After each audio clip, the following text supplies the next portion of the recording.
કાકા આપના દ્વારા એક પત્ર લખાયો છે, શું ઉલ્લેખ, શું કારણ લખવાનું?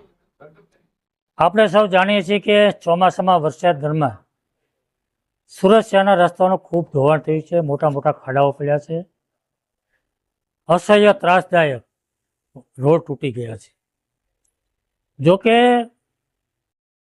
ગુજરાત રાજ્યના બીજા મહાનગરોની અંદર, બીજા જિલ્લાઓમાં જે વરસાદ પડ્યો છે એના પ્રમાણમાં સુરતમાં ખૂબ ઓછો વરસાદ પડ્યો છે. છતાં પણ રસ્તાઓનું ધોવાણ થયું છે.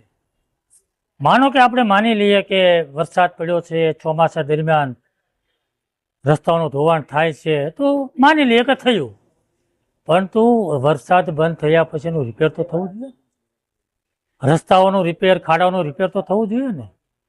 આજે લગભગ 4-5 દિવસથી વરસાદ બંધ થયો છે. મેં એક પણ જગ્યાએ રસ્તા રિપેર થતા જોયા નથી. ખાડાઓનું પુરાણ થતું મેં જોયું નથી. એટલે મને એવું લાગ્યું કે તંત્ર ઊંઘે છે. વહીવટી તંત્ર હજી મૂર્છાવસ્થામાં છે અને એને નિંદ્રામાંથી જગાડવા માટે, મૂર્છામાંથી બહાર કાઢવા માટે મેં આ પત્ર કમિશનરને લખ્યો છે અને વહીવટી તંત્રના વડાને પત્ર લખ્યો છે અને સાથે સાથે શાસકોના પદાધિકારીઓને પણ આ વાત મેં ધ્યાન પર મૂકી છે. કાકા શું કહેશો, દર વર્ષે આ રીતની જે કામગીરી જોવા મળતી હોય છે?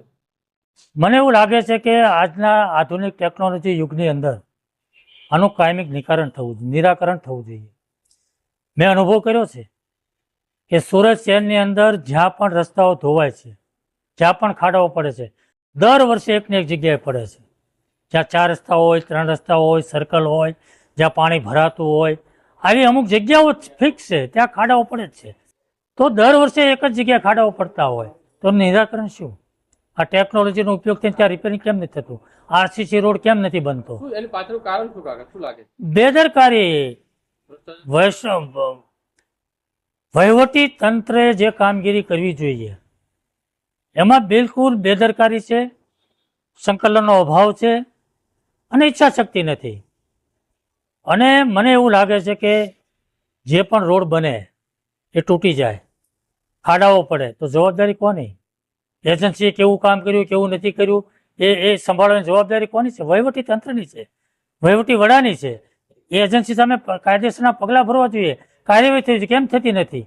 એટલે મને એવું લાગે છે કે એજન્સીઓ અને અધિકારીઓ જે રીતે કામ કરી રહ્યા છે એ કંઈક ને કંઈક મિલીભગતથી કામ થઈ રહ્યું છે, મને ચોક્કસ.